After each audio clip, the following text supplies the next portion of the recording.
Olá, começa agora mais um programa na livraria e o nosso convidado de hoje é o psicanalista Alfredo Menotti Colucci. E da sequência mais um quadro com o nosso sommelier Luiz Escolto. E como sempre, 2 livros. Hoje quero mostrar uma prata da casa, trata-se de um jornalista. E também um sucesso nacional. Voltamos em seguida.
Estamos conversando com Alfredo Menotti Colucci. Seja bem-vindo à nossa livraria.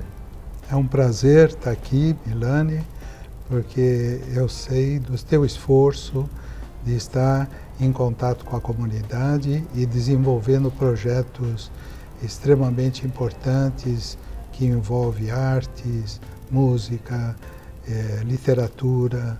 E isso, para nós aqui em Marília, é uma recuperação de algo que já existiu, mas que agora você está reeditando o que Marília merece. Falando em literatura, você trouxe para nós Marília do Meu Tempo, Os Anos Dourados, Gilberto Casadei, seu grande amigo. Fale um pouco do seu amigo, escritor marilhense, que foi embora de Marília há alguns anos e agora retorna com essa obra. Fala um pouco sobre essa obra, Alfredo. Então, Gilberto fez aqui a sua formação e em 1966 entrou na Exalc, em Piracicaba, do qual fez uma carreira acadêmica até se tornar titular e livre-docente. E ele tinha muita saudade de Marília e de vez em quando vinha catalogando todas as informações da época que ele viveu aqui. Esse livro, ele trata da década de 50 e década de 60 em Marília, os anos dourados. São a época em que houve uma revolução cultural, é a época na década de 60 que temos os Beatles, temos toda a revolução da minissaia, temos as revoluções culturais, e Marília era uma sede do qual as mudanças revolucionárias aconteciam. E isto trouxe para Marília uma cidade muito inovadora, que eu diria até muito criativa, assumindo e assimilando aquilo que é de novo na cultura. Ela é uma cidade que, na década de 60, ela produziu no Clube de Cinema um prêmio, Curumim, quer dizer, houve repercussões dentro do cenário nacional, né? O Clube de Cinema existe até hoje, mas Marília realmente teve uma explosão conhecida na cultura da cultura brasileira, em termos de literatura, em termos de música, em termos de ciência, né? Nós tínhamos uma unidade da USP aqui, na década de 60, que produziu trabalhos magníficos, né? Então, eu acredito que foi exatamente isso que me trouxe a Marília no final da década de 60. Via em Marília uma atração muito grande para aquilo que eu vinha trazer, né? E quando você discorre essas histórias de amigos, principalmente a sua história, né? É muito interessante para a população. Isso está trazendo pessoas que não conhecem essa história dessas pessoas que amam Marília, saíram de Marília, mas continuam com o pensamento aqui na cidade, com o coração aqui. Que é o caso do Gilberto, o seu caso, né, Alfredo? Então, e o Gilberto escreve um livro belíssimo, né, que vocês podem encontrar aqui na livraria, e que conta toda realmente a inserção do que acontecia no Brasil e no mundo, acontecendo aqui também.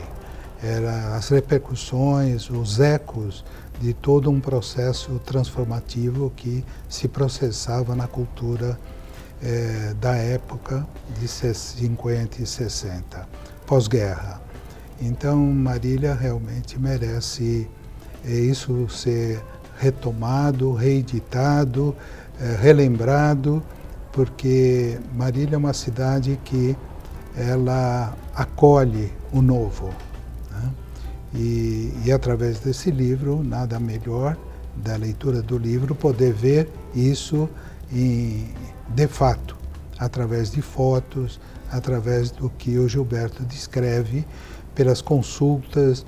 Ele fez uma pesquisa verbal também, procurando pessoas já com muita idade ou parentes das pessoas que viveram naquela época e que ficaram as marcas. Então ele traz testemunhos vivos também, não só dos jornais, não só da literatura da época, mas também relatos vivos.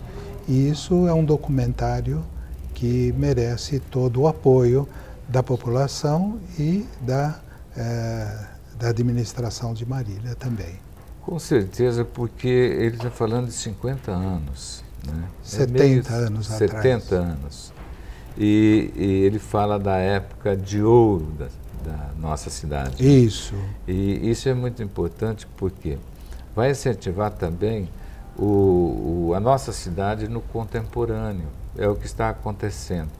Muitos escritores novos, em razão dessas literaturas sobre coisas de Marília do passado, sim, eles estão escrevendo já, com certeza. Nós citamos muito aqui o Vitor Dias, né? Começou sim, com 11 anos, está com 15 anos agora, já tem 2 livros. Ele está sempre no meio dos movimentos culturais, sim, aqui na livraria. Seja um sarau, seja um encontro de músicos, o Vitor é uma presença garantida, em razão dessa vontade que ele tem de escrever. Mas é muito importante você apresentar uma obra dessa de um amigo seu que está numa cidade de Piracicaba, né? Piracicaba. Piracicaba não é tão distante, mas o Gilberto, ele tem familiares aqui. Conta um pouco da história da família do Gilberto. Sim, a família do Gilberto foi uma das fundadoras de Marília. Ela se instalou aqui. O sobrenome Casadei. Casadei é antigo, né? Tiveram empresas aqui no começo da década de 30, então foi desbravadores mesmo, né? E que se instalaram através de por parte do pai, através de imigrantes italianos, e por parte da mãe, também imigrantes italianos. Então foram imigrantes que vieram com muita vontade de trabalhar, de construir, de desbravar, que Marília estava iniciando, e construir e deixar uma marca em termos daquilo que hoje a gente está podendo encontrar em Marília. Quer dizer, uma cidade praticamente nova, mas pujante em termos de atividades. Tenho lembranças da família Casadei no mercado de madeira, seria serraria? Sim, eles tiveram uma serraria muito grande, que depois tiveram filiais no Paraná e traziam para cá toda uma história da peroba de Marília. Nós tivemos uma tentativa de comprarmos, eu comprei uma casa antiga, feita de peroba, madeira, e limpamos a madeira e fizemos uma preservação dessa madeira através do Ricardo Scheiber, que fez uma decoração numa clínica na Rua Caiçara, que é praticamente todo um hall de entrada com aquela madeira para ela ser hoje adquirir uma nova cara, mas preservada. Que a peroba rosa, né? Rosa. Na época, a região de Marília, é uma madeira de lei e Isso. conservada do jeito que vocês, essa restauração, Sim. eu acredito que vem ao encontro aí do que o Gilberto pretende. Está se né? propondo. Então, mas esse livro vai ficar aí na cara do gol, né? Que nós gostamos de dizer que os escritores de Marília e região têm uma certa preferência aqui.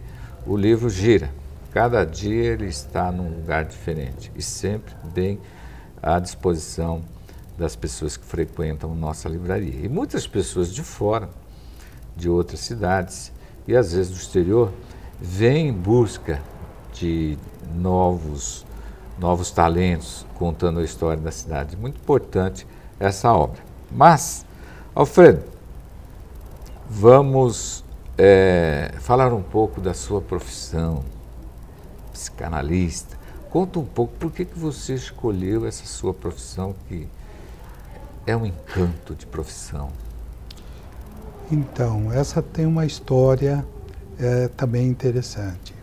Eu formei medicina em Ribeirão Preto, no começo da faculdade de Ribeirão, que era da USP, e uma faculdade que formava na época eram 80, 60 profissionais. E eu havia, depois de formado, feito a residência em psiquiatria e tive toda uma formação já dentro da área psicanalítica, porque o chefe do departamento era um psicanalista. Uma coisa rara na época. Mas do final da década de 60, eu tive a oportunidade de conhecer Marília e achei assim, é aqui que eu venho. Porque eu senti em Marília exatamente o que nós falamos do livro. Era uma cidade que tinha muita perspectiva.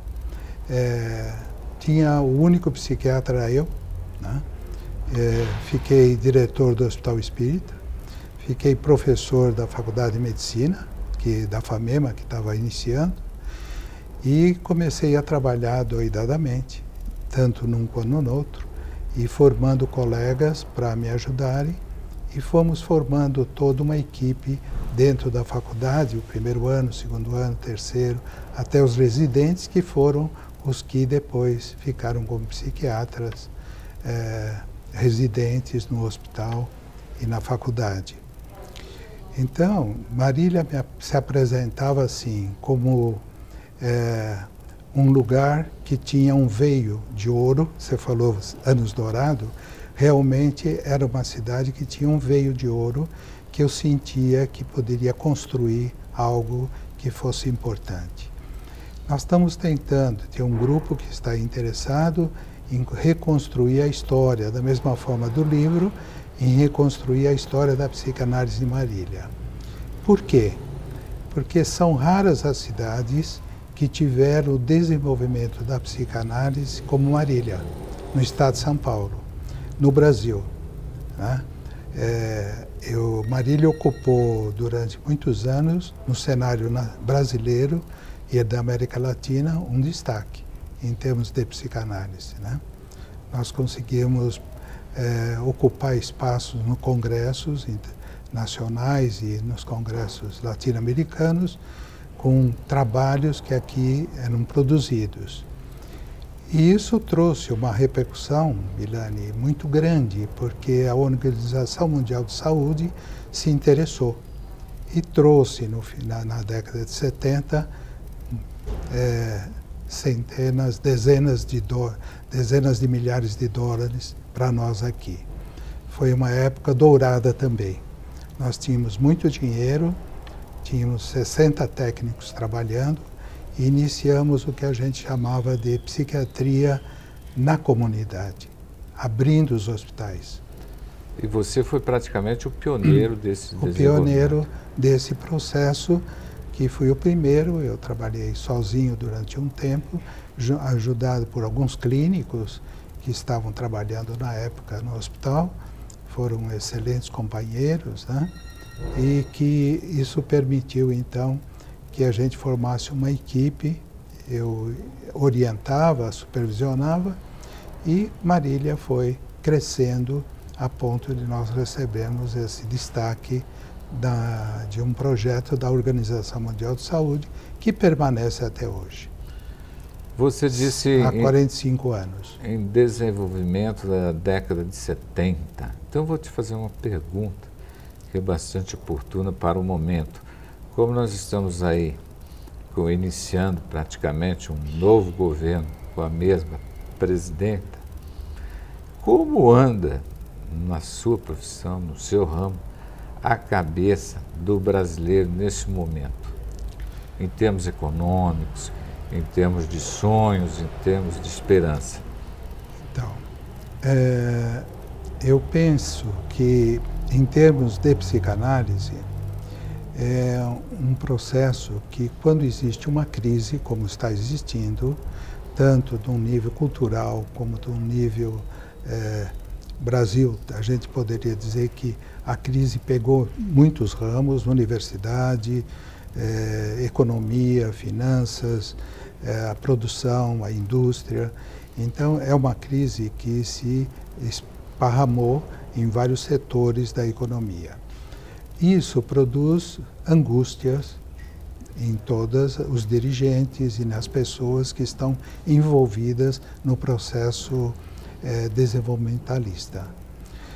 Isso tem dois caminhos: ou a pessoa se afunda nos remédios, ou procura uma conversa em que procura o interlocutor que vá abrindo espaço para aquela angústia e crescer e criar novas ideias. Na realidade, o brasileiro hoje precisa de ajuda profissional. Profissional, para poder não deixar com que a sua mente ela se encapsule, né? E fica impedida de um desenvolvimento.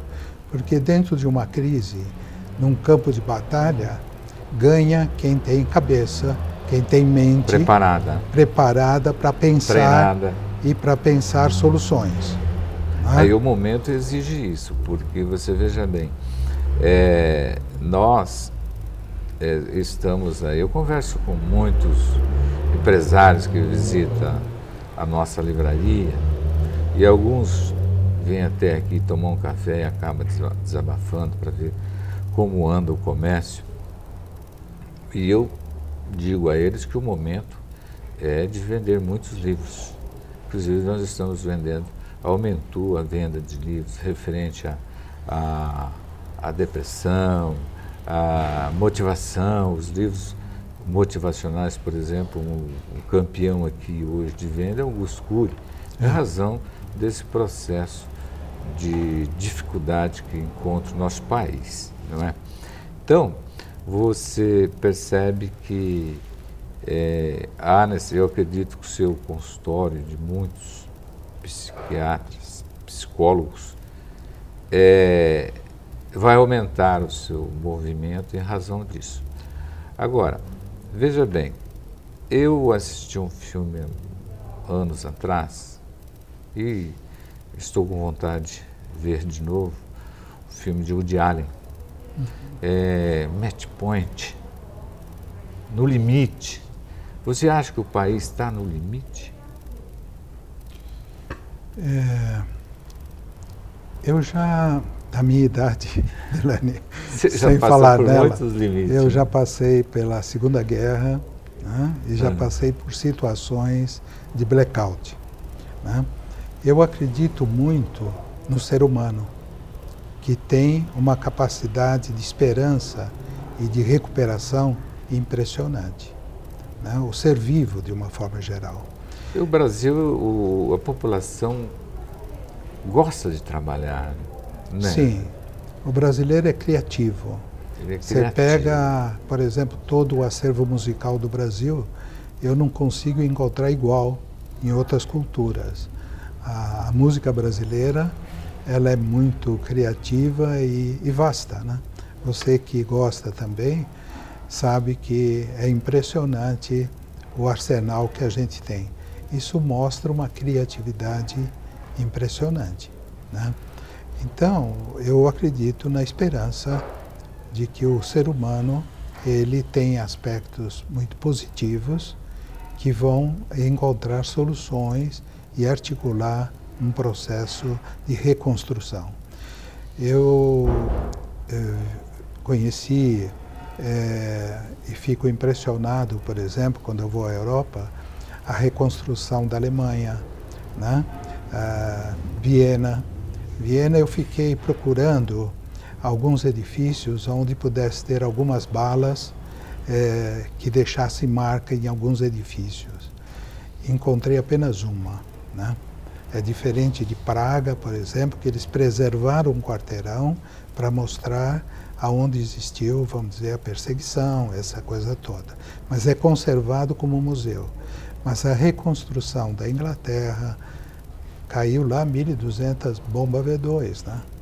É muita bomba em cima de Londres. Então o que nós estamos passando, doutor? É pouco. É pouco. É Nós vamos pouco. encontrar, já estamos encontrando a saída, né? Isso.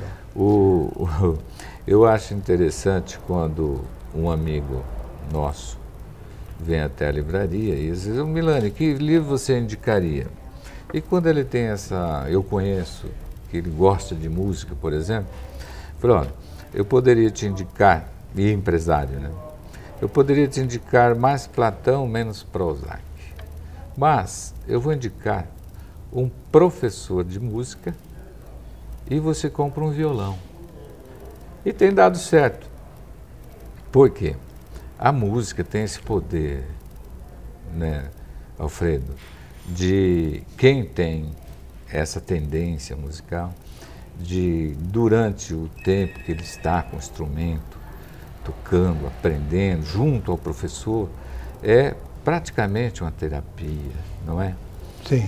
E o momento exige a busca dessas alternativas, não apenas se a sua empresa, por exemplo, está em dificuldade, procura essas alternativas, um bom profissional, ou se envolve com a literatura, com a música, porque com certeza vai ajudar muito, não é isso? Perfeito, porque eu estava dizendo que se a pessoa, o homem, de uma forma geral, tanto homem como mulher, se encapsula dentro de uma crise, com certeza ele entra dentro de um buraco e vai sendo difícil ver luz. E o livro é um diálogo, é um interlocutor. Quer dizer, o autor que escreveu, ele procura leitores para estabelecer uma comunicação. A música também tem a partitura, é uma leitura, implica um exercício, implica uma relação dual, né? E essa relação dual, na ausência, na falta de ter alguém do lado, ela tem que ser buscada ou no livro, ou na música, ou na obra de arte. Não tem outro caminho, né? São processos que o livro, desde que ele foi nos fenícios, na Assíria, aquelas escritas cuneiformes já existiam lá no Egito, quer dizer, já existiam anotações que permitiram ser desenvolvidas com leitores, né? Permanece até hoje, Permanece, um sucesso, são os campeões de vendas. Exatamente. A Pedra da Roseta, que ajudou a fazer a tradução dos hieroglifos, mostra como era importante a escrita egípcia, né? Então, por que não usar o livro ainda? Eu penso que um desvio disso está sendo o iPhone, o fone, os telefones celulares. Foi bom você tocar nesse assunto, Alfredo, porque uma coisa me impressiona muito aqui na livraria. Nós recebemos durante o ano mais de 1000 currículos. E eu estou percebendo, principalmente o adolescente que quer ingressar aí no primeiro emprego, ele vem com um currículo. E ele entra mudo e sai calado. Simplesmente te entrega a folha e vai embora. Então dá a impressão que esse menino, ele virou realmente um celular, um notebook, você tem que ligar ele. Ele cada vez mais informado, mas dependente de alguém que possa auxiliar. Como que esse mundo seu, nessa profissão da psicanálise, vê essa juventude neste momento? Com muita tristeza, né? Porque se eles estão neste encontro, nesse mergulho, eu até diria um mergulho no celular, profundo no celular, o risco de ter dificuldade de sair disso é muito difícil, porque é um mergulho que leva às profundezas, na escuridão. E o Facebook e outras alternativas não são contatos humanos. O contato humano deveria ser por voz. Se usasse o celular para conversar, eu acredito que pela voz, mesmo que ela venha pelo ar, há uma comunicação. Uma energia. Há uma energia. Fumação. Isso. Existe todo um aspecto que... humano. Quando você recebe um telefonema, o teu coração bate. Entende? Então não tem como não ter emoção. E a emoção passa pelo fio, ou pelo ar, né? E encontra o outro. Então eu acredito que é terrível ver esse mergulho no celular. E isso vai levando a uma situação de isolamento, de falta, de perda da comunicação, que é o maior recurso que o homem desenvolveu, né? Quer dizer, a fala, nós falamos de maneira do meu tempo, que quando eu cheguei aqui, a gente puxava as cadeiras na calçada e os vizinhos vinham, se sentavam. Era uma reunião. E era uma reunião para atualizar os acontecimentos do dia, né? Não tinha televisão. Então, eu acho que a interlocução é uma coisa que, se ela falta, ela é a morte do pensamento. É lamentável, por exemplo, nós ouvir isso de uma pessoa com tantos conhecimentos, né, na área profissional, que lida com o ser humano, ver a juventude dessa forma. Mas veio ao encontro do que eu te falei. Quando se entrega um currículo, inclusive nós vamos iniciar nessa nova área que nós estamos construindo na nossa livraria, um treinamento para a juventude. O foco é o ensino médio, que é onde pega mais, onde as crianças, os adolescentes estão tão fora do mercado, porque não adianta você estar ali com informações no celular, no notebook, na internet. Como você disse, a realidade é outra. Você está lidando com o ser humano. Sim. E o ser humano ainda gosta de um bom dia, um aperto de mão, como vai a sua família, encontrei o seu pai, a sua mãe, não é? Conheço o seu irmão. Então, eu percebo que a juventude não tem isso. Esses que estão tão ligados à comunicação, né? Mas, falando em comunicação e de coisas boas, eu quero saber um pouco do seu envolvimento com o Amo Clássico. Então, em função desse estado, dessa juventude, é que nós, há 5 anos atrás, desde 2009, um grupo de 4 pessoas, eu, a Regina Colucci, a Gisele e a Rosa Dantas, a Gisele Demarque, nos reunimos e nos propusemos assim, vamos entusiasmar os jovens a ouvir música clássica, ou música de uma forma geral, né? Porque nós tentaríamos com isso fazê-los com que eles vão aprender música, ou se interessar para ouvir música. Quer dizer, e com isso haveria, vamos dizer, uma camada que começasse a se interessar, a se dispor, a tentar sentar sem o celular, até uma das características das apresentações, que já fizemos dezenas, né? Pedir para desligar o celular durante a apresentação de uma orquestra, de um violino, de um piano, né? E ouvir, e tentar ver o que isso provocava, né? As repercussões têm sido muito lentas, mas é o que eu falei no começo, nós não podemos perder esperança. Não. Porque é um dos canais que nós acreditamos, através da música, poder estimular os jovens a tentar olhar para o passado, olhar para o futuro, aprender a ouvir música.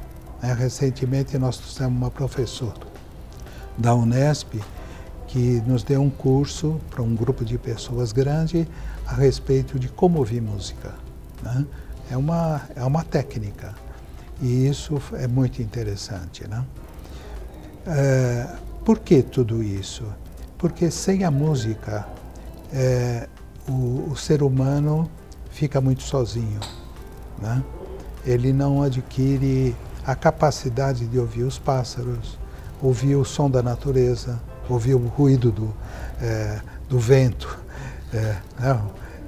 Ele perde a característica auditiva, que é uma das características que inicia praticamente muito precocemente no feto, né?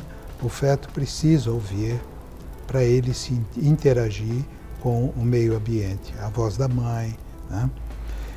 E o que a gente hoje valoriza é uma questão que é muito controvertida, que é o efeito Mozart. O que é o efeito Mozart? Se você ouvir um opus 445, por exemplo, de Mozart, e for fazer um cálculo matemático, você tem uma produção maior. A sua inteligência, pelo menos, quase que imediatamente, ela se amplia. Então, ouvir música clássica durante o estudo do vestibular, que o cursinho não faz isso, é uma perda, porque abriria uma possibilidade muito grande de uma desfragmentação cerebral que permitisse um funcionamento melhor. Lembra do 386 do computador? 386. Que a gente precisava apertar um botãozinho 486 para ele desfragmentar, abrir mais espaço na mente, no Winchester. E a música faz isso. Eu acredito, porque o que acontece com o amo clássico? Participei de quase todos os movimentos artísticos, né, que vocês trouxeram para Marília, e virão outros por aí. A música, a literatura, eu acredito que o momento é bastante oportuno para esses encontros aqui na livraria.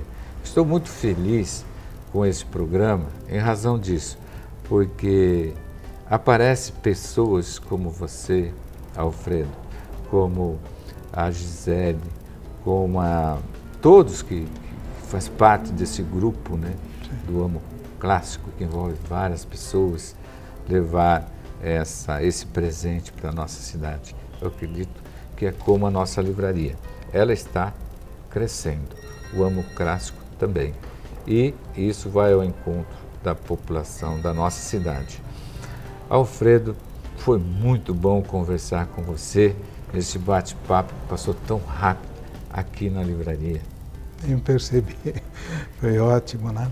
Mas queria complementar então realmente, te agradecer e dizer que eu estou muito contente porque o grupo Amo Clássicos, os participantes, está ampliando, está aumentando e isso é muito gratificante. Em termos de psicanálise, Marília talvez seja entre os psicanalistas formados e os psicanalistas em formação, Marília é uma das cidades, poucas cidades do estado de São Paulo, para não comparar nem com os outros estados, que é bem menos, a frequência é menor, é uma das cidades que tem a maior quantidade de psicanalistas e que oferecem serviço à comunidade por preços adequados ou gratuitamente.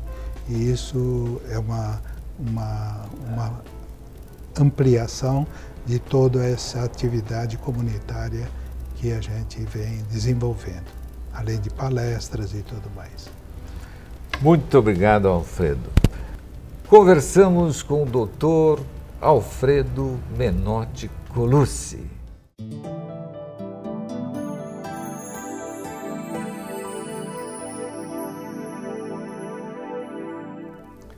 Olá, eu sou o sommelier Luiz Sculto.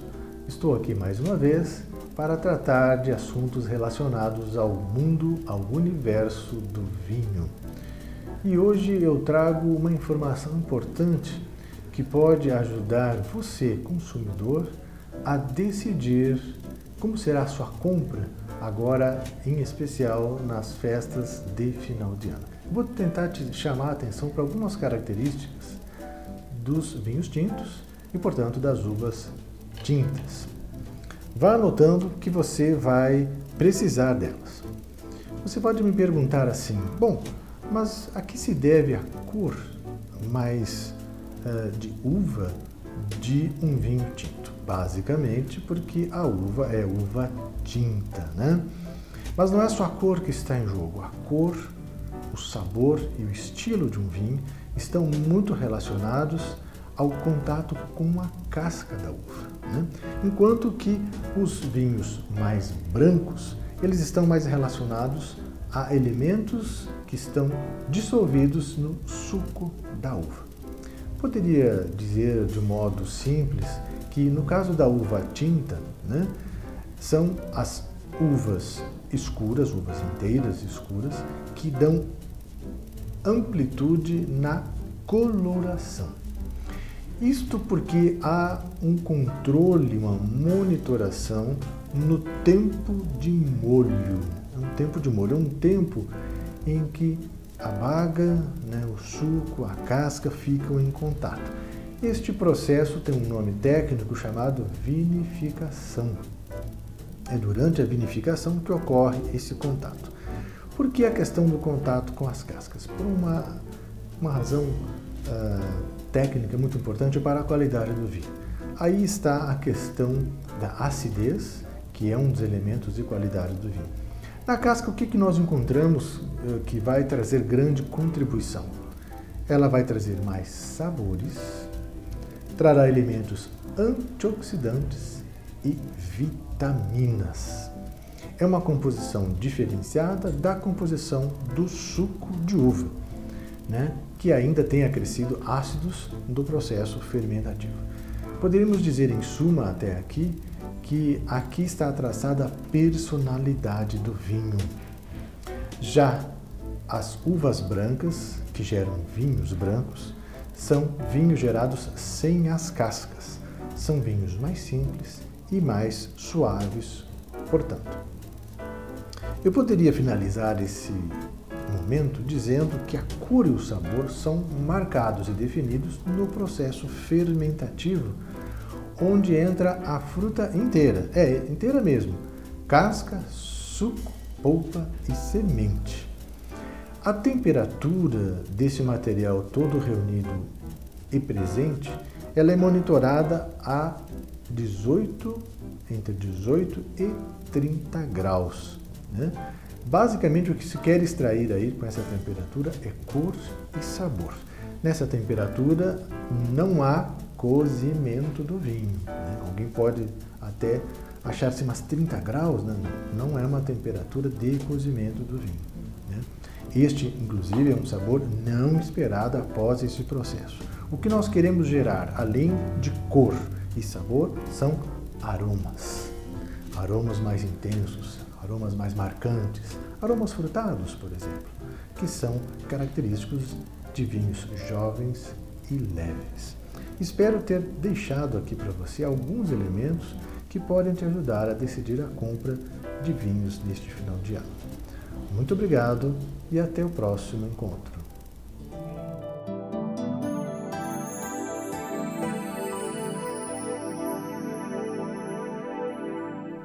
As dicas deliciosas do nosso sommelier Luiz Escolto para esse final de ano. Vinhos sempre bem-vindos. Vamos brindar muito com vinhos. Mas a entrevista com o psicanalista Dr. Alfredo. Quantas informações! Que delícia é ouvir um profissional deste nível. Mas, como sempre, 2 livros. O primeiro é um sucesso mundial. Estou falando da A Captura. É um best-seller. A Lenda dos Guardiões. Autora Kathleen Laske. A Captura. Esse livro o adolescente precisa ler. O jovem, o adulto, o pai e a mãe também, porque é um livro que envolve toda a família. A Captura. Ramon Franco, nosso amigo, jornalista, escreveu Japem, um livro para toda a família. Eu indico à venda aqui na livraria e nas melhores livrarias do nosso Brasil. Ficamos por aqui com mais um programa na livraria. Convido você para acessar o nosso site www.livrariamilani.com.br. Um abraço a todos. Até a próxima semana. TV Campos e você, aqui na livraria. Já cantei no mato, na beira de um riacho, bem juntinho dela. Já cantei na rua, olhando pra lua, agarradinho com ela. Já cantei na praça, já cantei de graça, a pedido dela. Fui cantar no estrangeiro pra ganhar dinheiro, mas eu fui sem ela, não pude aguentar.